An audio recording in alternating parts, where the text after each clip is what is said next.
Hola a todos y a todas, bienvenidas y bienvenidos a este nuevo proyecto que se trata de un video reacción. Pero esta vez no vamos a reaccionar a ningún video, de hecho no hay video, sí que podrán ver que es solo el audio. Y vamos a reaccionar a una lectura, así que va a ser como una lecto-reacción. Esta primera lecto-reacción es sobre el cuento de Emma Suns de Jorge Luis Borges y vamos a comentarlo un poquito, reaccionar, leerlo por supuesto, y espero que los disfruten. Emma Suns es un cuento de Jorge Luis Borges que se publicó por primera vez en 1948 en la revista Sur, que luego va a ser parte del libro El Aleph de Jorge Luis Borges, donde, bueno, hay varios cuentos en este libro y este en particular va a pertenecer al género policial con algunos matices y algunos cambios y transformaciones que hace Jorge Luis Borges con este género en particular. El cuento que vamos a leer se sitúa en el año 1922 y comienza de esta manera. El 14 de enero de 1922, Emma Suns, al volver de la fábrica de tejidos Tarbuch y Lowenthal, halló en el fondo del zaguán una carta, fechada en el Brasil, por la que supo que su padre había muerto. La engañaron a primera vista el sello y el sobre. Luego la inquietó la letra desconocida. 9 o 10 líneas borroneadas querían colmar la hoja. Emma leyó que el señor Mayer había ingerido por error una fuerte dosis de veronal y había fallecido el 3 del corriente en el hospital de Bagué. Un compañero de pensión de su padre firmaba la noticia, un tal Feino Fine, de Río Grande, que no podía saber que se dirigía a la hija del muerto.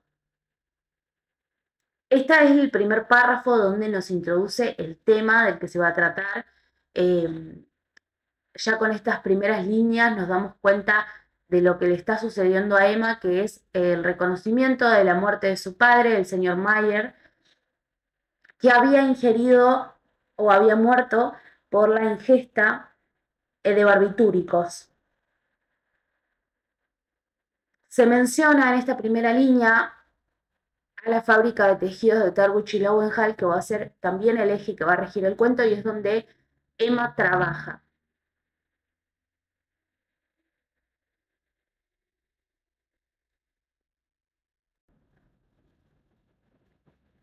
Emma dejó caer el papel. Su primera impresión fue de malestar en el vientre y en las rodillas, luego de ciega culpa, de irrealidad, de frío, de temor. Luego quiso ya estar en el día siguiente. Acto continuo comprendió que esa voluntad era inútil porque la muerte de su padre era lo único que había sucedido en el mundo y seguiría sucediendo sin fin. Recogió el papel y se fue a su cuarto. Furtivamente lo guardó en un cajón, como si de algún modo ya conociera los hechos ulteriores, ya había empezado a vislumbrarlos. Tal vez ya era lo que sería.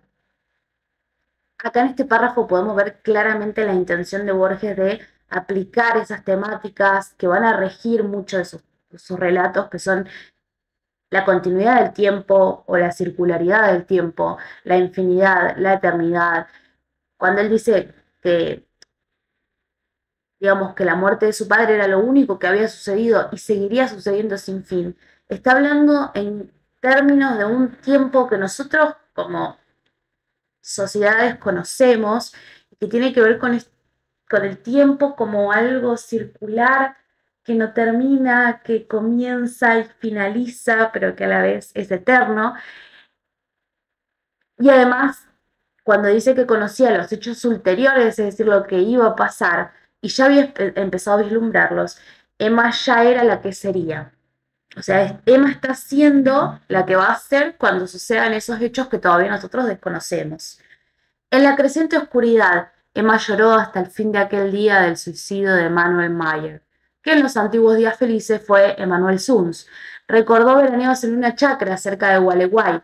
Trató de recordar a su madre. Recordó la casita de Lanús que las remataron, recordó los amarillos losanges de una ventana, recordó el auto de prisión, el oprobio, recordó a los anónimos con el suelto sobre el desfalco del cajero, recordó, pero eso jamás lo olvidaba, que su padre, la última noche, le había jurado que el ladrón era Lowenthal. Lowenthal. Aaron Lowenthal, antes gerente de la fábrica y ahora uno de los dueños. Emma desde 1916 guardaba el secreto. A nadie se lo había revelado, ni siquiera a su mejor amiga Elsa Urstein. Quizás rehuía la profana incredulidad, quizás creía que el secreto era un vínculo entre ella y el ausente. Lowenthal no sabía que ella sabía. Emma Suns derivaba de ese hecho ínfimo un sentimiento de poder. No durmió aquella noche y cuando la primera luz definió el rectángulo de la ventana, ya estaba perfecto su plan. Procuró que ese día, que le pareció interminable, fuera como los otros. Había en la fábrica rumores de huelga. Emma se declaró, como siempre, contra toda violencia. A las 6, concluido el trabajo, fue con Elsa a un club de mujeres que tiene gimnasio y pileta. Se inscribieron. Tuvo que repetir y deletrear su nombre y su apellido. Tuvo que festejar las bromas vulgares que comentan la revisación. Con Elsa y con la menor de las Cronfus. Discutió a qué cinematográfico iría el domingo a la tarde. Luego se habló de novios y nadie esperó que Emma hablara. En abril cumpliría 19 años, pero los hombres le inspiraban aún un temor casi patológico. De vuelta preparó una sopa de tapioca y unas legumbres, comió temprano, se acostó y se obligó a dormir. Así, laborioso y trivial, pasó el viernes 15, la víspera. Entonces acá nos dan una datita muy jugosa acerca de qué carajo está planeando Emma, por qué lo está haciendo, digamos, cuáles son los motivos de este plan que todavía no conocemos. Y es que en 1916, o sea, no soy buena en matemáticas, pero 6 años antes, el padre le confiesa que el ladrón era Lowenthal. Todavía no sabemos qué robó, todavía no sabemos bien qué pasó, pero el padre se lo confiesa a Emma en una suerte de confesión que uno se tiene que llevar a la tumba. Ella no lo cuenta. Y claro, cuando se entera que el padre muere, bueno, le renace todo ese secreto y le empiezan a caer algunas fichas. El sábado, la impaciencia la despertó. La impaciencia y no la inquietud, y el singular alivio de estar en aquel día por fin. Ya no tenía que tramar y que imaginar, dentro de algunas horas alcanzaría la simplicidad de los hechos. Leyó en la prensa que el Nordhavn de Malmo zarparía esa noche del dique 3. Llamó por teléfono a Lowenthal. Insinuó que deseaba comunicar, sin que lo supieran las otras, algo sobre la huelga, y permitió pasar por el escritorio al oscurecer. Le temblaba la voz. El temblor convenía a una delatora. Ningún otro hecho memorable ocurrió esa mañana. Emma trabajó hasta las 12 y fijó con Elsa y con Perla Cronfus los pormenores del paseo del domingo. Se acostó después de almorzar y recapituló, cerrados los ojos, el plan que había tramado. Pensó que la etapa final sería menos horrible que la primera, y que le depararía, sin duda, el sabor de la victoria y de la justicia. De pronto, alarmada, se levantó y corrió al cajón de la cómoda, lo abrió. Debajo del retrato de Milton Sills, donde la había dejado la de anoche, estaba la carta de Fine. Nadie podía haber visto. La empezó a leer y la rompió. Referir con alguna realidad los hechos de esa tarde sería difícil y quizás improcedente. Un atributo de lo infernal es la irrealidad. Un atributo que parece mitigar sus terrores y que los agrava, tal vez. ¿Cómo hacer verosímil una acción en la que casi no creyó quién la ejecutaba? ¿Cómo recuperar ese breve caos que hoy la memoria de Emma Suns repudia y confunde? Emma vivía por Almagro, en la calle Liniers. No consta que esa tarde fue al puerto. ¿Acaso en el infame paseo de Julio se vio multiplicada en espejos, publicada por luces y desnudada por los ojos hambrientos, pero más razonable es conjeturar que al principio erró, inadvertida, por la indiferente recoba? Entró en 2 o 3 bares, vio la rutina o los manejos de otras mujeres, dio al fin con hombres del Nordhavn. De uno, muy joven, temió que le inspirara alguna ternura y optó por otro, quizás más bajo que ella y grosero, para que la pureza del horror no fuera mitigada. El hombre la condujo a una puerta y después a un turbio zaguán y después a una escalera tortuosa y después a un vestíbulo en el que había una vidriera con losanges idénticos a los de la casa de Lanús y después a un pasillo y después a una puerta que se cerró. Los hechos graves están fuera del tiempo, ya porque en ellos el pasado inmediato queda como tronchado del provenir. ya porque no parecen consecutivas las partes que lo forman. En aquel tiempo fuera del tiempo, en aquel desorden perplejo de sensaciones inconexas y atroces, ¿pensó Emma Suns una sola vez en el muerto que motivaba el sacrificio? Yo tengo para mí que pensó una vez y que en ese momento peligró su desesperado propósito. Pensó, no pudo no pensar, que su padre le había hecho a su madre la cosa horrible que ahora ella le hacían. Lo pensó con débil asombro y se refugió enseguida en el vértigo. El hombre, sueco, finlandés, no hablaba español. Fue una herramienta para Emma como esta lo fue para él, pero ella sirvió para el goce y él para la justicia. Cuando se quedó sola, Emma no abrió enseguida los ojos. En la mesa de luz estaba el dinero que había dejado el hombre. Emma se incorporó y lo rompió, como antes había roto la carta. Romper dinero es una impiedad, como tirar el pan. Emma se arrepintió apenas lo hizo. Un acto de soberbia. Y en aquel día, el temor se perdió en la tristeza de su cuerpo, en el asco. El asco y la tristeza la encadenaban, pero Emma lentamente se levantó y procedió a vestirse. En el cuarto no quedaban colores vivos. El último crepúsculo se agravaba. Emma pudo salir sin que lo advirtieran. En la esquina subió a un lacroce que iba al oeste. Eligió, conforme a su plan, el asiento más delantero, para que no la vieran. Quizás le confortó verificar en el insípido trajín de las calles que lo acaecido no había contaminado las cosas. Viajó por los barrios decrecientes y opacos, viéndolos y olvidándolos en el acto, y se apió en una de las bocacalles de Warnes. Paradójicamente, su fatiga venía a ser una fuerza, pues la obligaba a concentrarse en los pormenores de la aventura y le ocultaba el fondo y el fin. En este segmento del cuento, en esta parte del cuento, sucede algo muy relevante para la historia y muy relevante para el plan. Ella tiene un plan en su cabeza, lo está ejecutando, nosotros lo desconocemos como lectores, pero está sucediendo. Y en ese suceder, ella va al puerto, se encuentra con unos marineros, pasa de bar en bar, empieza a ver cómo se mueve la gente, porque recordemos que hacia un párrafo anterior nos damos cuenta que ella con 19 años no conoce de varones, no conoce mucho de sexualidad, por la apreciación que nos dan sus amigas, al decir que no esperaban ellas que hable Emma sobre hombres. Entonces ella empieza a ver cómo funciona ese mundillo y encuentra un chabón, el primero como le parece muy tímido y bueno, digamos, dice, este chico no me va a servir para el plan, y va con uno que es un poquito más desagradable, la lleva por unas calles. No sabemos realmente qué siente ella durante, pero lo que sí sabemos es lo que se omite, y un poco escasea en descripción, pero podemos ver cómo ella se somete a un acto sexual para un plan ulterior del que todavía nosotros desconocemos, pero cómo ella, eso le produce asco y le produce tristeza. Ese tipo de asco que me imagino yo que muchas de las mujeres hemos en algún punto de nuestra vida vivido, y esa sensación de que asco, me quiero ir a pegar una ducha urgentemente, y después de esto el chabón le deja plata, ella lo rompe, le da tanto asco y tristeza a su cuerpo, pero también consigue en ese movimiento un motorcito para el plan que sigue, para seguir, ¿no? Para seguir con esto que había tramado. Eso le produce fuerza. Esa fatiga es la fuerza y le obliga a concentrarse en la aventura. Y le ocultaba, va a decir Borges, el fondo y el fin. O sea, se empiezan a disipar acá los motivos por los cuales ella se está moviendo en el lugar en donde está.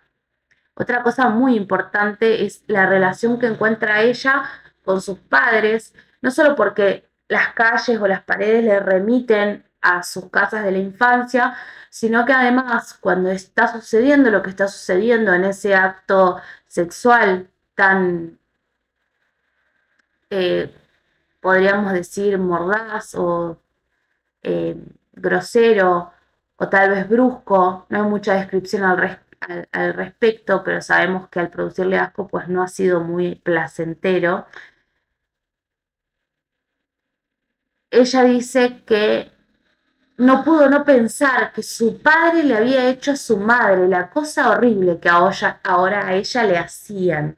O sea, todo lo remite a su infancia y todo le remite a ese posible temor que tiene de los hombres, porque no olvidemos que ella le teme casi patológicamente al varón. No sabemos por qué, no sabemos cuál es la causa, pero sabemos que ese temor existe y que mientras está sucediendo la cosa horrible, no puede dejar de pensar que su padre le hacía esa cosa horrible a su madre. Edwin Lowenthal era para todos un hombre serio, para sus pocos íntimos un avaro. Vivía en los altos de la fábrica, solo. Establecido en el desmantelado arrabal, temía a los ladrones. En el patio de la fábrica había un gran perro y en el cajón de su escritorio, nadie lo ignoraba, un revólver. Había llorado con decoro el año anterior la inesperada muerte de su mujer. Una Gauss que le trajo un buen dote, pero el dinero era su verdadera pasión. Con íntimo bochorno se sabía menos apto para ganarlo que para conservarlo. Same. Era muy religioso, creía tener con el Señor un pacto secreto que lo eximía de obrar bien, a truque de oraciones y devociones. Me hace acordar a algunos. Calvo, corpulento, enlutado, de quevedos ahumados y barba rubia, esperaba de pie, junto a la ventana, el informe confidencial de la obrera Suns. No, porque no olvidemos que Suns lo que está haciendo es yendo a delatar algunas acciones que tenían que ver con la huelga, que iba a suceder también. La vio empujar la verja que él había entornado a propósito y cruzar el patio sombrío. La vio hacer un pequeño rodeo cuando el perro atado ladró. Los labios de Emma se atareaban como los de quien reza en voz baja, cansados. Repetían la sentencia que el señor Lowenthal oiría antes de morir. Las cosas no ocurrieron como había previsto Emma Suns. Desde la madrugada anterior, ella se había soñado muchas veces dirigiendo el firme revólver, forzando al miserable a confesar la miserable culpa y exponiendo la intrépida estratagema que permitía a la justicia de Dios triunfar de la justicia humana. No por temor, sino por ser un instrumento de la justicia, ella no quería ser castigada. Luego, un solo balazo en la mitad del pecho rubricaría la suerte de Lowenthal, pero las cosas no ocurrieron así. Ante Aaron Lowenthal, más que la urgencia de vengar a su padre, Emma sintió la de castigar el ultraje padecido por ello. No podía no matarlo después de esa minuciosa deshonra. Tampoco tenía tiempo que perder en teatralidades. Sentada, tímida, pidió excusas a Lowenthal. Invocó, a fuerza de delatora, las obligaciones de la lealtad, pronunció algunos nombres, dio a entender otros y se cortó como si le venciera el temor. Logró que Lowenthal saliera a buscar una copa de agua. Cuando éste, incrédulo de tales aspavientos, pero indulgente, volvió al comedor, Emma ya había sacado del cajón el pesado revólver. Apretó el gatillo 2 veces. El considerable cuerpo se desplomó como si los estampidos y el humo lo hubieran roto. El vaso de agua se rompió, la cara la miró con asombro y cólera, la boca de la cara lo injurió en español y en yiddish. Las malas palabras no cejaban. Emma tuvo que hacer fuego otra vez. En el patio, el perro encadenado rompió a ladrar y una efusión de brusca sangre emanó de los labios obscenos y manchó la barba y la ropa. Emma inició la acusación que había preparado. He vengado a mi padre y no me podrán castigar, pero no la acabó porque el señor Lowenthal ya había muerto. No supo, nunca se alcanzó a comprender. Los ladridos tiritantes le recordaban que no podía aún descansar. Desordenó el diván, desabrochó el saco de cadáver, le quitó los quevedos salpicados y lo dejó sobre el fichero. Luego tomó el teléfono y repitió lo que tantas veces repetiría con esas y con otras palabras. Hola, es que ha ocurrido una cosa que es increíble. El señor Lowenthal me hizo venir con el pretexto de la huelga, abusó de mí, lo maté, La historia era increíble en efecto, pero se impuso a todos porque sustancialmente era cierta. Verdadero era el tono de Emma Suns, verdadero el pudor, verdadero el odio, verdadero también era el ultraje que había padecido. Solo eran falsas las circunstancias, la hora y uno o dos nombres propios. Bueno, o sea, obra de arte servida por Jorge Luis Borges. Increíble este cuento que relata la historia de una justicia y una venganza bastante truncada. Y quiero decir bastante truncada porque hacia el final, cuando ella se acerca a Lowenhall y no puede hacer que él comprenda, ¿eh? O sea, recordemos que ella lo mata sin que él supiera por qué lo mata. O sea, es un paso muy importante en una venganza que la otra persona sepa que está siendo vengada, ¿no? Pero además, no solo eso, sino que ya se había dispersado el motivo de esa justicia. El motivo de esa justicia, recordemos que era la muerte del padre, que ella cree que indirectamente Lowenhall tiene que ver. Entonces era un instrumento de justicia humana. Ahora mismo, las cosas no ocurrieron así. O sea, Lowenhall ya no era la urgencia de vengar a su padre, sino que ahora era la de castigarlo a Lowenhall por el ultraje que ella tuvo que padecer, que no fue menor, porque fue un ultraje sexual, porque ella la pasó como el orto, porque ella sufrió, porque ella padeció esa secuencia, sintió asco por su cuerpo, tuvo que seguir con el plan, llegó, se recagó las patas con los perros, fue hasta allá, tuvo que darle mil excusas y mil vueltas y le dio nombres por lo de la huelga y no sé qué, para que Lowenhall se vaya, ya pueda agarrar el revólver, le disparó 3 veces el revólver, porque apretó 2 veces el gatillo primero, se desploma el cuerpo, le empieza a quejarse, a gritar, a putear en yiddish, y ella lo vuelve a disparar. Imagínense el cagazo que debe haber tenido también Emma, pero no solo eso, anonadado estaba Lowenhall, porque dijo, ¿qué carajo hace esta mujer? Bueno, me parece una obra de arte, porque justo cuando termina toda la secuencia, ella llama a la policía y dice, abusaron de mí, y comprendemos también el ultraje que ella tuvo que pasar, el motivo por el que ella tuvo que pasar por ese ultraje. O sea, nosotros conocemos el plan en el momento en que llama a la policía. Y repitió lo que tantas veces había repetido, porque era un plan muy practicado. Ocurrió una cosa increíble, el señor Lowenhall me hizo venir con el pretexto de la huelga, abusó de mí y lo maté. La historia era increíble, pero se impuso a todos porque era cierta. ¿Qué es cierto? Bueno, cierto es el tono de Emma, el pudor de Emma, el odio de Emma, el ultraje que ella había padecido, la deshonra. Solo eran falsas, claro, las circunstancias, la hora, los nombres propios, porque ¿qué carajo tendrá que ver Lowenhall con Manuel Mayer? ¿Qué onda la carta que ella recibe?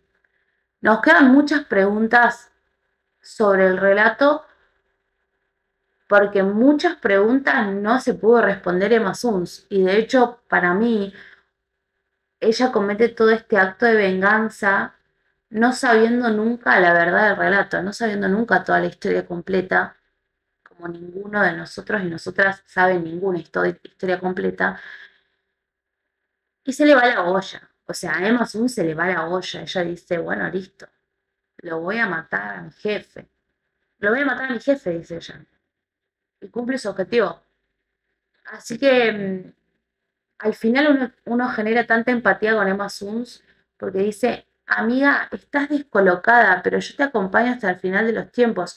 Estás desequilibradísima porque en realidad esta fantasía de que tu jefe mató a tu papá y en realidad no sabemos por qué murió tu papá, o sea, por ingesta de barbitúricos, amiga, estás delirando. Nosotros la bancamos a muerte, Amazon. ¿Querés matar a tu jefe? Andá. Dudosos los métodos, dudosas las metodologías para matar al, al Lowenhall, ¿no? Eh,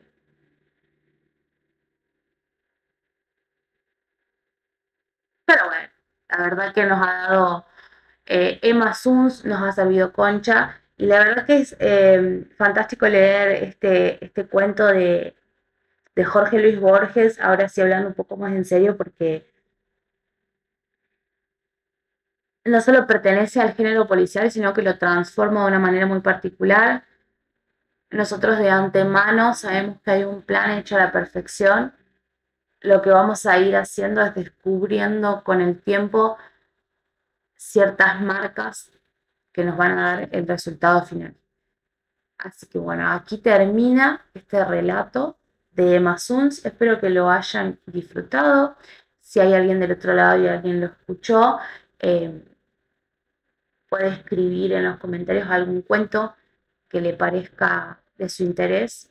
Yo, por mi parte, el próximo relato, por supuesto que va a ser algo de Mariana Enríquez y lo vamos a comentar porque, bueno, otra que sirve Concha. Así que nada, los espero y